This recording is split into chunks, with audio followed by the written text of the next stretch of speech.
এখন ঘড়িতে বাজে রাত ৮টা নাগাদ, আর এখানে আমরা রেডি হয়ে গেছি। তো দেখো চুলে কিন্তু লাগিয়েছি একটা গাছড়া, কেমন লাগছে অবশ্যই কিন্তু তোমরা কমেন্টে জানিও। দেন চলো যাওয়া যাক, রাত অনেক হয়ে গেছে। আর এদিকে কিন্তু আমরা ৭ সমুদ্র ১৩ নদী পার করে এখন যাচ্ছি রথের মেলা দেখতে। আর আজ হচ্ছে উল্টো রথ। তো চলো।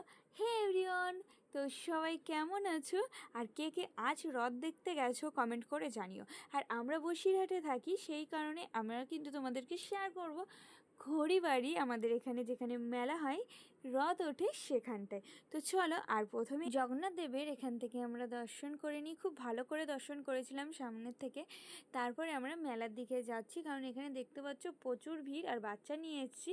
তো তারপরে এখানে মাম্মামের জন্য কিন্তু আমরা খেলনা কিনতে এসেছি। আর তারপরে এসেছি আধা ঘন্টা ওয়েট করে, হাতে চলে এসেছিলো এগরোল।